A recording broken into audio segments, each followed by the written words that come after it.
Did you know that prebiotic fibers are shown to improve the makeup of beneficial bacteria in your gut? Today's episode is sponsored by my favorite prebiotic fiber supplement, Sun Fiber.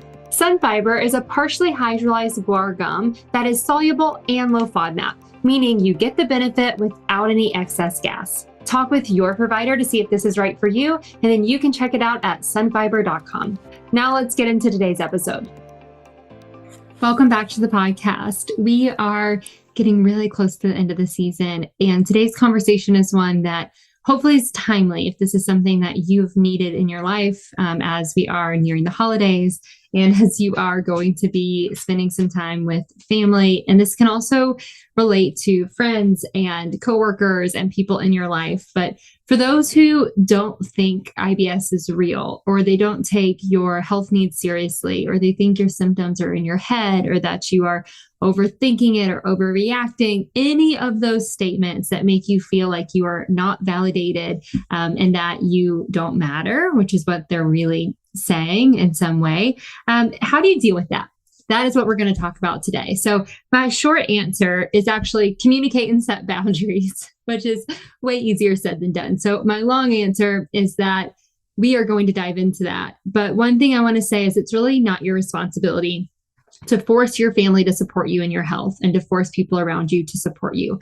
You cannot control other people. As much as it would be nice to just tell someone something and they automatically connect with it, they understand where you're coming from and they change their behaviors, it is not your responsibility, and that's also not your burden to carry. Some people are going to support you no matter what. Some people will not. Some people will change. Some people will not.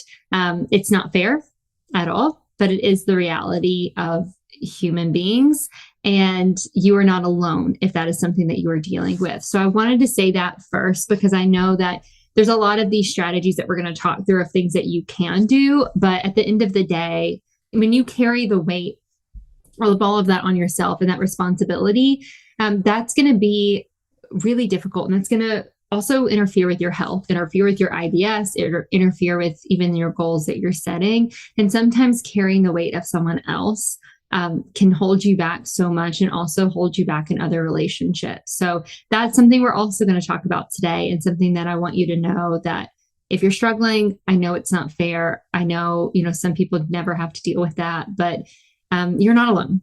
You are definitely not alone. And our community is here. And so if that is something that you need, there are places either on Instagram or I'm posting about today's episode. Share there, go to the gut community on Facebook, bring this up with people who have experienced it, because you might find people who have been in similar situations.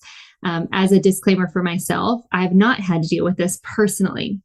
I've seen clients go through with this, so I can give a lot of these tips without that weight personally, right? But there are going to be people that have walked that path with you. So just wanted to say that because I think that's the best thing to say, but also it's the most fair thing to say when we're talking about this conversation.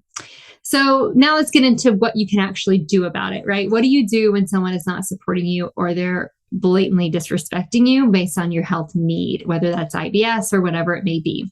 So if someone does communicate to you that especially IBS or a condition that you're dealing with is not real, or that your symptoms are in your head, one thing that you can do is practice being really confident in how you explain what something is. So not just responding and defending yourself. You don't owe anyone a defense. You really don't even owe anyone an explanation. But if you do want to establish a pretty clear boundary, then you want to practice being really confident in how you explain something.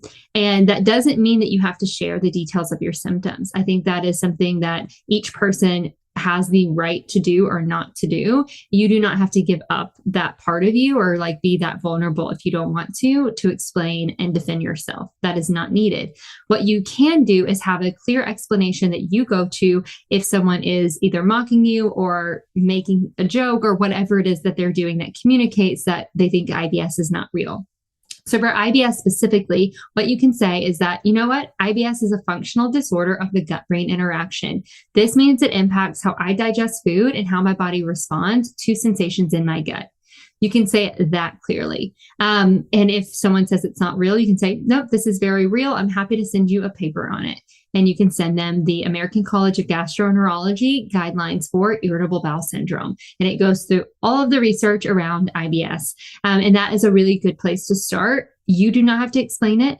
You do not carry the burden of having to prove yourself. If they want to question it, you can provide that quick explanation, and you can also provide them research that they can go do their homework on. Something that I'm going to talk about often throughout this conversation is whenever you are providing boundaries, resources, or even having a conversation with someone when they have crossed the line with you, if they are unwilling to do their due diligence, do their research, and follow up, if they're not willing to do that, that's a sign that they are not putting you first and that they actually don't have a lot of love and respect for you. And it is okay to call that out and say, if you are unwilling to go read this paper to better understand what's going on in my body, you are showing me that you do not love me, care about me, or respect me. And that is okay to call out. And sometimes that is needed because a lot of people aren't knowingly doing that, right? They're not actively trying to say, I don't love you. They may be kind of subconsciously doing it. And like, it may be something that they're not fully intending. Their actions still need to be held accountable. Like, they need to be held accountable for that. And they need to be called out on it, but they may not realize it. And so we do want to give them a chance, but you also do not need to carry the weight of that either. You can put it back on them, and that is okay. And it may take a little bit to be confident in that. It's going to take a while for some of you. For some of you, this is something you connect with easily. But if you are someone who does not like confrontation, this might be a challenge, and that's okay. Practice your explanation over and over and over until you feel like you can confidently deliver it to that person. What you can also say, if you do want to get into more specifics with someone, especially if they're like, oh, well, that doesn't matter. Or if they want to say, oh, well, then you should, eat healthier or whatever it is. You can say, my symptoms can be triggered by food, changes in my routines, and stress. They can also be triggered by things that are completely out of my control. And that is something that sometimes people do not understand, that you can bring up and say, and just be very point blank with it. And if they question it, you can say, I have this experience. I have a healthcare team behind me, and I know that my triggers are not always in my control and are also not just about what I eat. And that is going to help kind of break that explanation down to where they can understand it a little bit more. Again, you do not owe them an explanation of personal details or anything more if you are not comfortable with it. If someone is curious and you do feel comfortable, or let's say they are still mocking you and you want to share your specific symptoms to kind of put them in their place or whatever it may be, you be you, and you can do that. But I also don't want you to feel like you have to. And so there can be a lot of power in yourself to know that I can provide an explanation. I can stick up for myself, and I do not have to provide specifics of my symptoms. And if they ask for details and you haven't developed trust, you can say, based on how you've treated me and with my health, or because of this or in this way, I do not feel like there's enough trust for me to share those details and specifics with you. This is not a safe place. If you want to go do further research around this and change the way that you are treating me, then we might be at a place where I feel comfortable having that conversation. But you can say that. And that is something that a lot of people really need to do, so that you don't feel like you're taken advantage of, or then you're opening the door for someone to just disrespect you even more or mock the symptoms that you're experiencing, which can be really difficult. And I know that there are people out there who have that experience. So if that is you, know that you do not have to share those details with them. Even with healthcare providers, honestly, if you haven't developed trust, it is okay to say, I don't trust you. This doesn't feel safe for me. So that there can be actions taken to make it a safe place. With that, so that is one step of setting boundaries, but setting boundaries is one of the most important things that you can do if someone is not respecting you, or if they are making any kind of communication, whether it's verbal or even nonverbal, that states that they do not believe you, they do not take you seriously. Boundaries are key. And so the big key parts of boundaries are, what do you need from them? What do you need them to stop doing? How does it make you feel? And what happens if their boundaries are not, if your boundaries are not respected? So what do you need from them? That is really clear. whenever you are setting a boundary, yes, how it makes you feel is important, and what they need to stop doing is also important, but also setting a precedence for this is what you can do can be very valuable. That is going to help you determine who is willing to do the extra work and take action. So that might be, what I need from you, because this is something that you don't believe. I need you to go read this article. I need you to go listen to this podcast. What I need from you is to actually ask me questions versus make assumptions about how I feel. What I need from you is to give me space whenever I'm having symptoms and not bring it up. Like, really tell them what you need from them and make it clear. What do you want them to stop doing? That might go hand in hand, but this is also key. It may be, I need you to stop making jokes about this, in which will go into how it makes you feel because of this reason.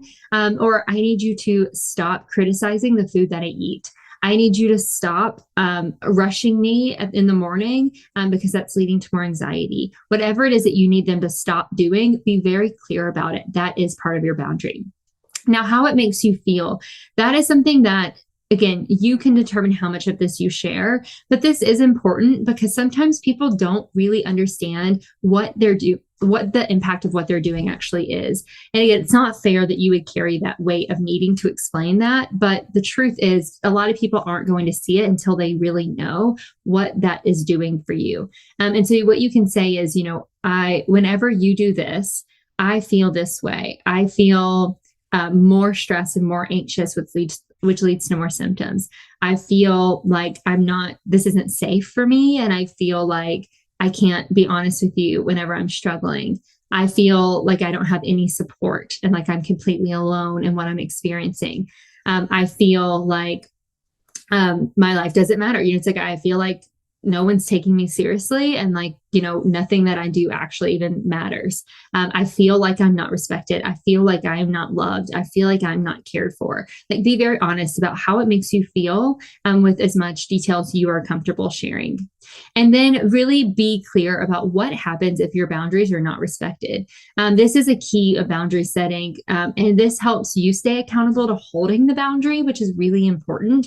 But it also helps them understand that, I am really serious about this. And it may be that, if you are not able to respect this boundary, then I'm going to have to separate myself from you in these gatherings, which you can say with your family. It could be, if you are not willing to respect this boundary, I'm not coming home. Like, I can't come home for the holidays and be in this environment. If you are not willing to do this, like, I will no longer be telling you about any personal details of my life, and our relationship will become more surface. This is not meant to be a threat. And some people may see it that way. And you can say, this isn't a threat. This is me being very serious and clear about my boundaries to protect my health, mental, physical, and emotional, like well-being, which is the definition of health. And so you can say that. So we all know by now that fiber is beneficial for gut health. But for many, increasing fiber-rich foods can lead to more gas, bloating, discomfort, and overall frustration. Or it becomes difficult to sustain every single day, especially with travel or social events. Sun Fiber is a prebiotic fiber supplement that is gut-friendly as a soluble, low-FODMAP fiber source. Sun Fiber containing products typically contain 5 to 7 grams of fiber per serving. And the best part is that it mixes into water or food without adding any color, flavor, or texture. This means you can easily add this into your routine to increase your overall fiber intake and benefit the balance of your gut without the extra symptoms. Whether you use Sun Fiber daily to improve your gut microbiome, or you use it as you need additional fiber, this can be a great option that your gut may love. Talk with your provider to see if this is right for you, and then you can find your favorite Sun Fiber containing products at sunfiber.com. Now let's jump back into today's episode, because some people will think that this is you being trying to threaten or something like that. There is a fine line, but this is not a threat. This is I need you to respect this boundary. And if you don't, these are the consequences, because I have to respect my own health and my own boundaries with myself. And constantly letting you, walk over this line or disrespect this boundary, what that's actually doing is leading to me not respecting myself and me not taking care of myself, which is literally what you're trying to say that I need to do, right? And that's usually where that's going to come down to, because a lot of times people are well-meaning, and this is kind of the unsolicited advice side of things, where people might be well-meaning, but in their advice, it's condescending, it's, blaming, where they might be blaming you or shaming you for what you do because they don't understand it. And you can call that out and say, I know you think you have the best intentions here, but what you're doing is making me feel this way. I need you to stop doing this. When I tell you about my symptoms, this is what I do need from you. Support. I need you to listen. I need you to, provide some encouragement, whatever it is that you need. If you are unable to respect that boundary, then I will not be sharing these details with you. Setting that boundary that clearly is going to help them understand what is okay, what is not okay. And if they come back at you as like, well, I'm just trying to help, you can say, I get that you think that is not the actual reality of your actions. Like, yes, I know your intentions might be right. I am telling you what I need for my own health and self-care so that I can do what you're actually trying to get me to do, which is take care of myself. And sometimes that can help people shift their perspective and their mindset. If someone gets very angry about your boundaries, then that may be a time to kind of really separate and protect your space. It's a very hard thing to do, but it may be needed. So with your holding your boundaries, like holding true to your boundaries is very important. So like I mentioned, if someone is not respecting you, if they're not respecting your boundaries, if they're mocking your boundaries, if you've told them time and time again and they're constantly stepping over it, then you want to follow through with what you said would happen. And that may be a disconnect, even if that is you're in the same room, but you're not talking to them. You're not calling them. You're not sharing any details. Anytime they ask you a question, you change the subject. Maybe it's you do not go home, or you do not engage in activities with that person. Maybe you cut them out of your life completely. That looks different for each person. And I will say, I haven't experienced that personally. And so I know that that's much harder to do than even what I've said. But the people that I have seen go through this, the clients that I've worked with that have had to deal with this, it does help to have like a therapist or someone that can help with that, because that can be really challenging and a lot to process yourself. Like it's harder before it gets better. And it also comes with grief and loss. And there's a lot of pieces to that are difficult. Even though you may feel like you are brave and courageous and you did the right thing, there's also other sides to it. And I don't want you to leave with guilt and shame of what happened, because it will be sad. And so having someone to help you through that is important. In addition to that mental health support and like someone really on your side that is a third party, it's also important when you're dealing with friends, family, colleagues, whoever it may be in your life, to find allies. Find people that do support you and really let them know how they can help you with these boundaries that you are setting and with these people in your life. So if you have a significant other, that's usually a really great ally. If it's not, like we want to work on that to get them there. Maybe it's a sibling, maybe it's one parent, maybe it's a cousin, maybe it is a coworker. Like find someone that is an ally for you in those environments and let them know, like, one, how they can help you. And it might be helping divert conversation. Maybe you don't feel confident sticking up for yourself and you don't like that confrontation. Maybe you let them know, hey, I really need you to stick up for me in these moments because it's really challenging for me to do that. And I don't feel confident doing it. I feel like it would be harder for me to speak up. Have them speak up for you. That is what true allies in relationships like that should be like, right? And then if someone is being aggressive towards you, like just letting someone know, like, hey, these are the situations where I need help. And if they are aggressive, or if you do have to like hold a boundary, like you're not going to be in the same room with someone, you want people who are on your side. And this is not about trying to turn people against one another. It's about finding people that love you, respect you, and care for you and are willing to fight for you, but also help kind of lift up the boundary that you've set and show that actually, no, we agree that this is important and you need to respect it, so that that other person is not able to be aggressive towards you or disrespect you continuously. If you do not have any allies, that is something to seek first. And if you have zero, lean towards a professional that can help you work through that, because that can be really challenging. And again, you're not alone in that. I know there are people who have no one that can help them. And so reach out to communities, find someone that you can talk to that can be an ally in any way, and then begin to kind of work through that with somebody to figure out, how do I build those relationships and find those people in my life? With your allies, it's very easy to feel like, leaning on your allies in these types of conversations and environments, you can easily feel like a burden. And it can feel like, you're always the one needing, and people may even throw that compliment at you. A true ally would never say that to you. And usually it's what you're going to say to yourself. And so if you find yourself even now thinking that, I do want to encourage you that you are not a burden, and that people who love you are going to be there for you. Think about your closest friend, like someone you really do love, care about, and respect. If they asked you to help them with something like this, wouldn't you do it? And wouldn't you do it with pride, right? Where, that's a way that you can show your love for them. You would do that for somebody. And so of course somebody would do that for you. You are deserving of that as well. And you are not needy. You are not too much. You are not a burden. And if you think that way, like really get with other people and help encourage one another. Even if you don't believe it yet, you may have two people with IBS that don't believe it, but if you can encourage one another daily that you are not a burden, your needs are not too much, you do deserve this, that can be really helpful to kind of change that belief, which is so powerful and can make such a big difference. That alone can actually make you feel so much more confident and secure in these environments, to where these things aren't going to take you down. So what's interesting is that you might actually need someone less when you realize that you deserve to have that type of support. So kind of explore that a little bit more. And I challenge you with that, because I know that can be tricky.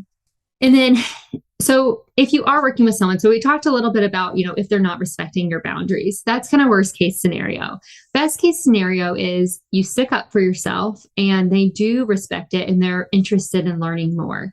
If you don't want the pressure of trying to educate someone or sharing all of your personal details or going through that, if that's too much for you, it is okay to say, you know what, I'm so excited that you are interested in learning more. I'm grateful that you are willing to kind of make these changes and support me. And like, I see you doing that and trying, and that means so much to me, because I really want our relationship to be strong. I also can't spend, like, it's a lot for me to give that energy to educate you fully or talk about this all the time. What I can do is give you these resources for you to explore on your own. And if you have any questions for me, like, please ask. So it's a way to make sure to put, again, that responsibility back on them, because it is no longer your responsibility.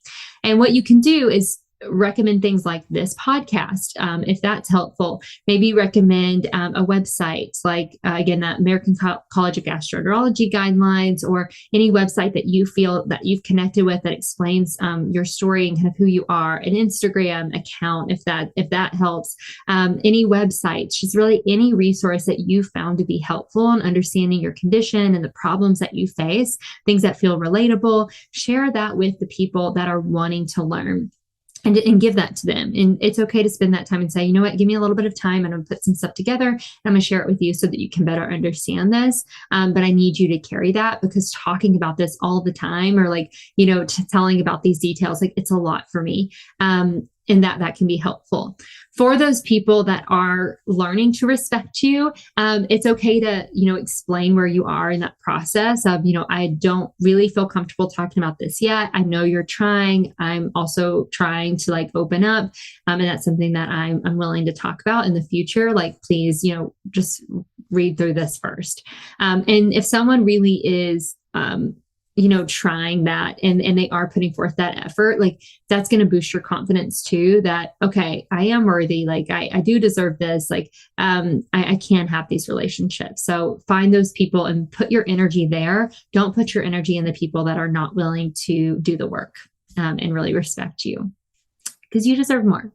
And then the same is true if someone is offering to accommodate your needs. So let's say someone wasn't, and now they're like, oh, I get your boundary. Now I want to accommodate every need. If they're being very needy about it and like asking a million questions, like, again, set another boundary. But you can also share resources like brands and like recipes or blogs and say, hey, here's a great resource for you to accommodate my needs. I'm not going to tell you everything to do every time, but like this is a great resource for you if you do want to take that extra step. And that'll be helpful. Groceries that they can get you, make them a list, make it really easy for them to take action without flooding you with information every time so that you feel that like, oh, am I being too needy? Or like now it's just like another job. You don't want those thoughts to come up either. And then one thing I didn't really mention as much, but there's a bit of a gray area here too, that is specific in a scenario that a lot of my clients have had to deal with. And that's when you are actually working on your IBS and there's this discussion of, well, you used to not have that, or you said you couldn't eat that, now you are, or I thought that triggered your symptoms, but now you're doing it. Like that kind of, well, I'm catching you in the act, like you were lying, or, that kind of behavior.